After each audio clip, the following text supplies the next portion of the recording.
विषय रसायन शास्त्र में अध्याय 2 में हम अम्ल के बारे में आपको बता दिए हैं, है ना। आज हम भस्म के बारे में आपको बताएंगे आखिर भस्म है क्या।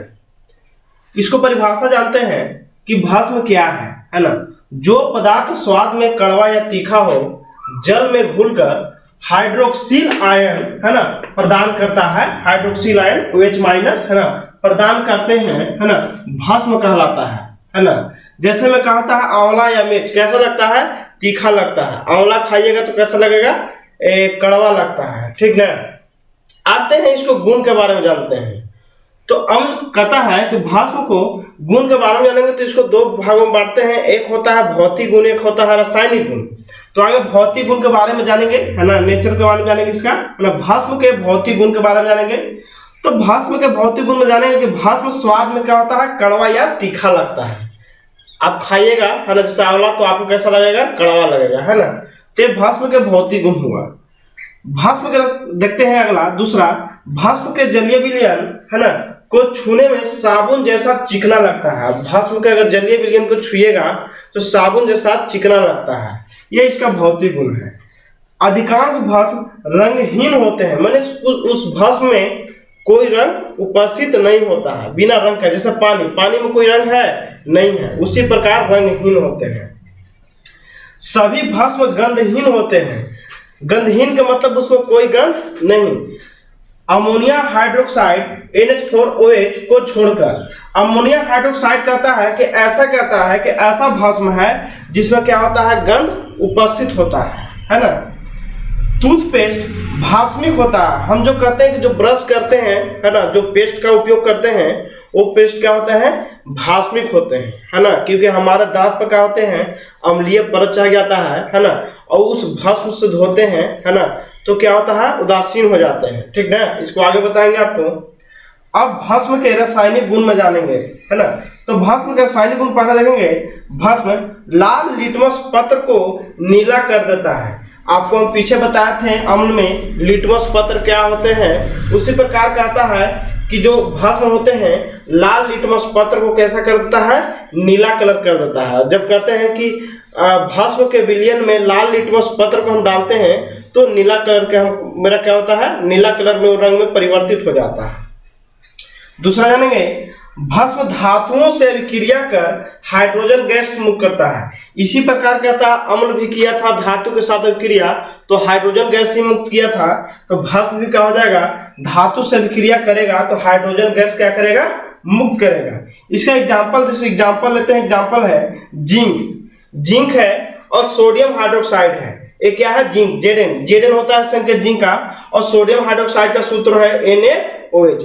कहता है जिंक के साथ सोडियम हाइड्रोक्साइड को अगर मिलाया जाता है ना, तो सोडियम जिंकेट का निर्माण होता है, Na2ZnO2। सोडियम जिंकेट का निर्माण होता है और हाइड्रोजन गैस क्या होती है, मुक्त हो जाता है, मतलब ऊपर की ओर हो जाता है, मुक्त हो जाता है ना। अब दूसरा एग्जांपल देखेंगे, अल्युमिनियम है एल, इसको अल्युमिनियम बोलते हैं, इसका संकेत होता है एल, है ना। अल्युमिनियम को सोडियम हाइड्रोक्साइड और जल की उपस्थिति में जब इसको मिलाया जाता है ना, तो क्या होता है, सोडियम एल्यूमिनेट का निर्माण होता है NaLO2। और क्या होता है, कहता है कि 3/2 यह हाइड्रोजन गैस क्या होता है, उसमें मुक्त होता है, ठीक ना। अब इसका आगे जानेंगे। तीसरा देखते हैं, भस्म को अमोनियम क्लोराइड NH4Cl के साथ अगर उबाला जाता है तो अमोनिया गैस उत्सर्जित करता है।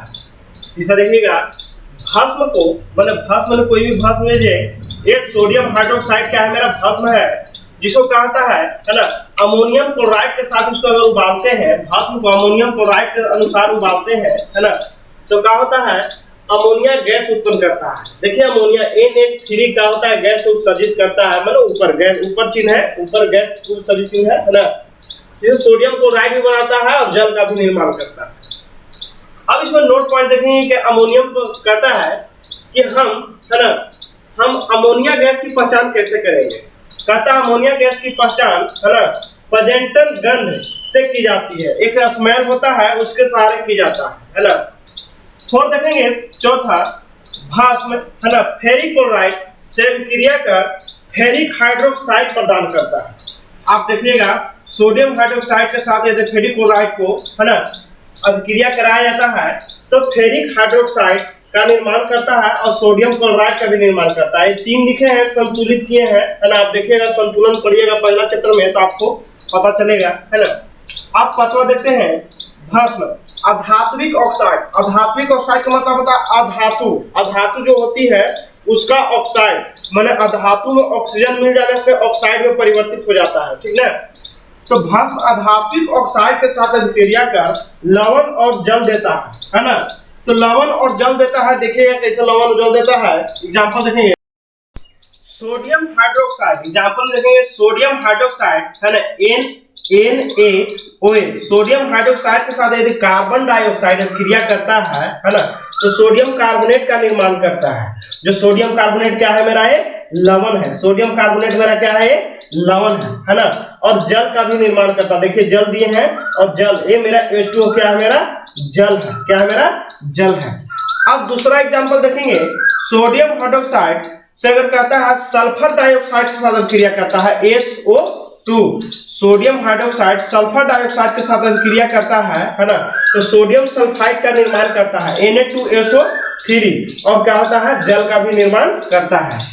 अब एग्जांपल नंबर 3 देखेंगे, कहता है कैल्शियम हाइड्रोक्साइड CaOH का हॉल्ट है। कैल्शियम हाइड्रोक्साइड के साथ यदि कार्बन डाइऑक्साइड दोनों मिलाया जाता है, विक्रिया करते हैं, है ना, तो कैल्शियम कार्बोनेट का निर्माण होता है। एक कैल्शियम कार्बोनेट मेरा क्या है, ये में लवण है, और क्या होता है, जल का भी क्या होता है, निर्माण होता है। कुछ इसमें नोट पॉइंट देखेंगे। नोट पॉइंट क्या होती है, कहता है अधात्विक ऑक्साइड अम्लीय प्रकृति के होते हैं। कहने का मतलब ये होता है कि भस्म जब कहता है अम्ल से विक्रिया करेगा तभी क्या होता है कि लवण का निर्माण करेगा, है ना। इसलिए कहता है अधात्विक कहता है कि अधात्विक जो ऑक्साइड होता है वो क्या होते हैं, अम्लीय होते हैं, है ना।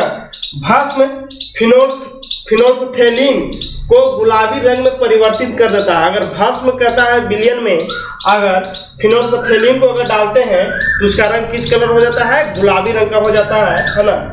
फिर भस्म मिथाइल ऑरेंज को पीले रंग में परिवर्तित कर देता है। अगर भस्म को मिथाइल ऑरेंज में कहता है मिलाया जाता है तो उस कहता है मिथाइल ऑरेंज का रंग कैसा हो जाता है, पीला हो जाता है। 6 देखेंगे, जलीय विलयन में भस्म हाइड्रोक्साइड आयन OH प्रदान करते हैं, है ना। जल में क्या होते हैं, हाइड्रोक्साइड आयन क्या करते हैं, प्रदान करते हैं। एग्जांपल में जैसे सोडियम हाइड्रोक्साइड को क्या होता है, जल में जब मिलता है तो OH क्या होता है, माइनस क्या करता है, प्रदान करता है। सेकंड है पोटेशियम हाइड्रोक्साइड KOH, इसको पोटास भी कहते हैं। पोटेशियम हाइड्रोक्साइड होता है, ठीक ना। ये भी क्या होता है, जल में क्या होता है, OH प्रदान करता है। फिर होता है मैग्नीशियम, जिसको मैग्नीज हाइड्रोक्साइड बोलते हैं, है ना, मैग्नीशियम हाइड्रोक्साइड। ये भी क्या होता है, OH क्या होता है, प्रदान करता है, माने हाइड्रोक्साइड आयन प्रदान करता है। 7वां देखेंगे, भस्म अम्ल के साथ अभिक्रिया कर लवण तथा जल बनाते हैं, है ना। तो अम्ल का होता है भस्म के साथ, या भस्म का होता है अम्ल के साथ यदि अभिक्रिया करेगा तो उस समय लवण और जल का ही निर्माण करता है ना। हम अम्ल में बताए होंगे। और इस अभिक्रिया को उदासीकरण अभिक्रिया कहा जाता है। अगर सब आप चैप्टर 1 पढ़े होंगे, है ना, तो उदासीकरण अभिक्रिया पढ़े होंगे, है ना। तो क्या होता है, अम्ल भस्म की अभिक्रिया क्या होते हैं, उदासीकरण अभिक्रिया कहते हैं। अब इसका एग्जांपल देखेंगे, सोडियम हाइड्रोक्साइड, ये मेरा भस्म है, ये मेरा क्या है, भस्म है ना। कहता है हाइड्रोक्लोरिक अम्ल HCl के साथ ये अम्ल मेरा के साथ अभिक्रिया करता है तो सोडियम क्लोराइड और जल का क्या करता है, निर्माण करता है। एग्जांपल नंबर 2 देखेंगे, कहता है सोडियम हाइड्रोक्साइड, ये भस्म है, H2SO4 सल्फ्यूरिक अम्ल, H2SO4 सल्फ्यूरिक अम्ल के साथ अभिक्रिया करता है तो सोडियम सल्फेट का निर्माण करता है, SO4 सोडियम सल्फेट का निर्माण करता है और जल का भी क्या करता है, निर्माण करता है। अब कुछ नोट पॉइंट देखेंगे, कहता है कि जल में भस्म मिलाने पर OH की सांद्रता में प्रति इकाई आयतन में कमी होती है ना। तो कमी होने का इस प्रक्रम को, जो कमी होता है उस क्रिया को, है ना, तनुकरण कहते हैं, है ना। मिलाते हैं, है ना, तो कहता है कि प्रति इकाई आयतन में क्या होती है, कमी। किसका, सांद्रण के प्रति इकाई आयतन में क्या होती है, कमी होती है। उसी कहता है प्रक्रम को तनुकरण कहते हैं। दूसरा है, नोट पॉइंट में देखेंगे, जल में अम्ल या भस्म के घुलने की प्रक्रिया में ऊष्माक्षेपी होती है, मतलब ऊष्मा का उत्सर्जित होता है, ऊष्मा का उत्सर्जन होता है, इसी प्रकार ऊष्माक्षेपी क्रिया कहलाते हैं। वे क्रिया जिस क्रिया में ऊष्मा का उत्सर्जन हो ऊष्माक्षेपी क्रिया कहलाता है ना। अब भस्म की शक्तियां के बारे में जानेंगे। तो भस्म की शक्तियां के बारे में जानेंगे। आगे हम प्रबल भस्म की जाने। प्रबल मैंने कहने का मतलब मजबूत, स्ट्रॉन्ग होता है। प्रबल भस्म क्या है, वे भस्म जो जलीय विलयन में पूर्णतः आयनित होकर काफी संख्या में OH आयन है ना प्रदान करते हैं, प्रबल भस्म कहलाता है। मैंने काफी मात्रा में जल में OH आयन क्या करता है, प्रदान करता है, ठीक ना, काफी मात्रा में उसमें घुलता है, तो इसे क्या बोलते हैं हम, प्रबल भस्म कहते हैं।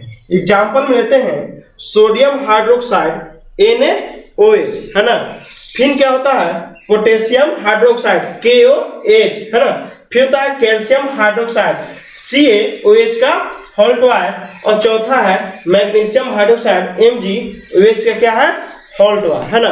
अब हम दुर्बल अम्ल के बारे में हम देखते हैं।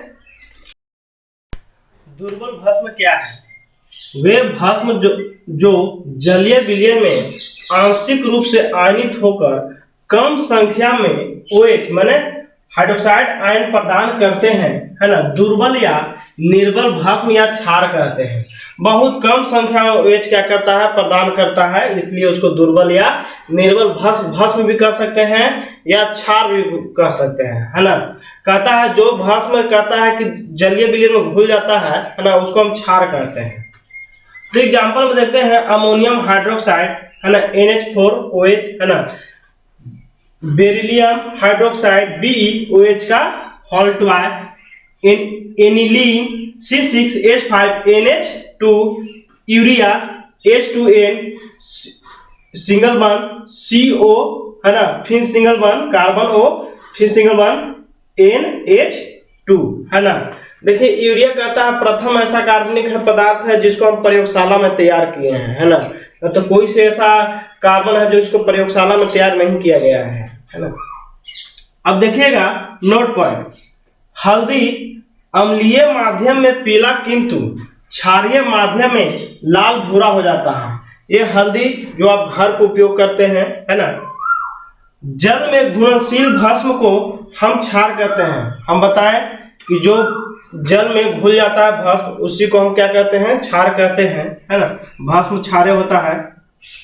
चुकंदर आप देखे होंगे, किसान लोग उपजाते हैं, अगल बगल आप देख लीजिएगा, है ना, या मार्केट में भी मिलते हैं।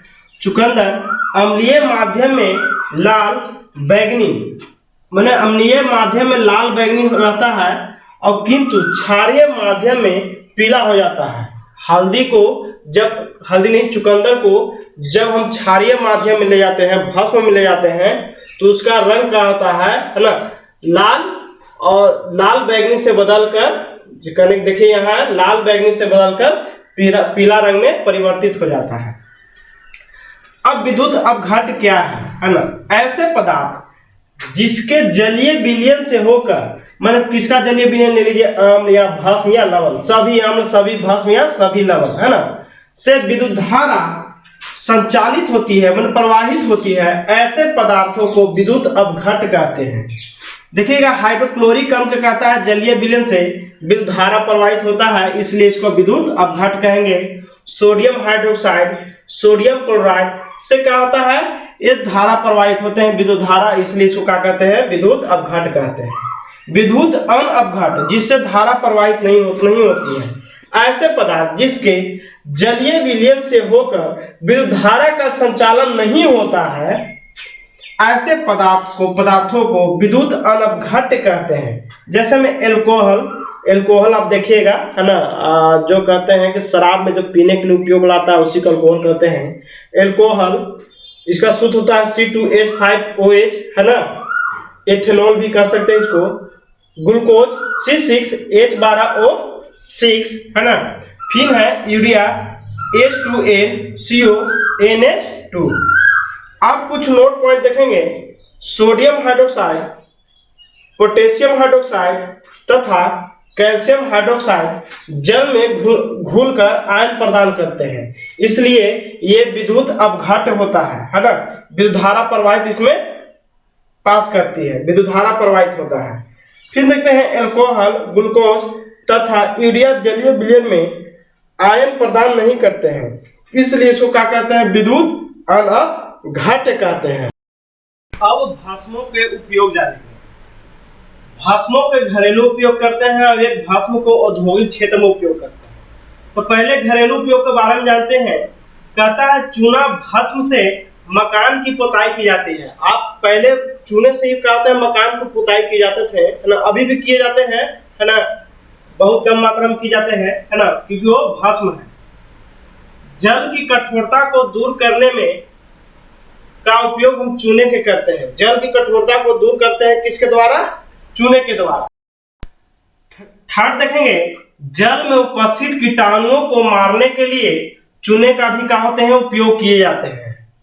चौथा है, जल को शुद्ध करने के लिए एल्युमिनियम हाइड्रोक्साइड भस्म का उपयोग किया जाता है। जल को शुद्ध करने के लिए कहता है कि जब अम्ल वर्षा होती है तो झीलों का पानी क्या होते हैं, अम्लीय हो जाता है, जिसके कारण झील में उपस्थित बहुत सारे कहते हैं जीव, जैसे मछलियां क्या होती है, मरने लगती है अम्लीयता के कारण।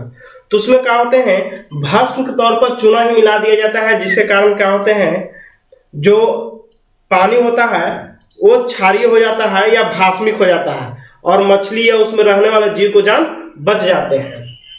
फिर है देखिएगा भस्म के औद्योगिक उपयोग देखिएगा। कहता है कॉपर ऑक्साइड भस्म का उपयोग कांच उद्योग में किया जाता है। कांच बनाने में, आप घर में कांच देखते होंगे, उसी कांच में किया जाता है। सोडियम हाइड्रोक्साइड भस्म के उपयोग साबुन उद्योग में किया जाता है। साबुन जो हम नहाते हैं वही साबुन उद्योग में हम ना सोडियम हाइड्रोक्साइड भस्म का उपयोग किया जाता है। मैग्नीशियम ऑक्साइड भस्म का उपयोग दवा के निर्माण में किया जाता है, एक बॉयलर में भी किया जाता है ना। फिर है कैल्शियम हाइड्रोक्साइड भस्म का उपयोग ब्लीचिंग पाउडर का सूत्र होता है CaCl2, जिसको विरंजक चूर्ण कहते हैं, इसका रासायनिक नाम है, ठीक ना। अब इसको बनाने में किया जाता है, किसका उपयोग होता है, कैल्शियम हाइड्रोक्साइड का उपयोग किया जाता है। जिंक ऑक्साइड का उपयोग उजला पेंट बनाने में किया जाता है। जो हम पॉलिश करते हैं, जो पेंट प्लास्टिक पेंट होते हैं, वही पेंट को कहते हैं जिंक ऑक्साइड से बनाए जाते हैं। एल्युमिनियम ऑक्साइड का उपयोग सीमेंट उद्योग में किया जाता है, जो ईंटों की जुड़ाई में या मकान बनाने में उपयोग होता है। अब जानेंगे पीएच मानदंड। पीएच का मतलब होता क्या है, तो पीएच एक ऐसा सूचक होता है जिससे अम्ल और भस्म की जानकारी हमको प्राप्त करता है ना। तो जानेंगे पीएच स्केल क्या है, इसको परिभाषित करें। पीएच स्केल का खोज किए थे सोरेनसन ने खोज किए थे। कब कौन खोज किए थे, सोरेनसन ने खोज किए थे, है ना। अब इसको तो पीएच के बारे में जाने, किसी विलयन में हाइड्रोजन आयन सांद्र के निर्धारण के लिए सोरेनसन ने एक स्केल दिया था, जिसे पीएच स्केल कहते हैं, है ना। देखिए पीएच स्केल बताए हैं, अगर 6 से अगर 1 की तरफ आइएगा तो वहां अम्लीयता बढ़ती है, माने अम्ल ज्यादा खट्टा होने लगता है ना। फिर होता है 7 क्या है, मेरा उदासीन है, और 7 से अगर 14 तक बढ़ेंगे तो क्या होता है, उस तरफ हमको बढ़ने में भास्मिक माने भस्म कहता है गुण का होता है, बढ़ते जाता है ना। फिर क्या है, इसका कथा परिभाषा क्या है, किसी विलयन के पीएच मान उसमें उपस्थित हाइड्रोजन आयनों की सांद्रता में लघुगणक ऋणात्मक, है ना, मान है, क्या है, लघुगणक मान है। तो पीएच बराबर -log H प्लस हो जाएगा। अगर इसको फिर बराबर करेंगे तो H नीचे आएगा, तो log 1/8 इसका सूत्र हो गया।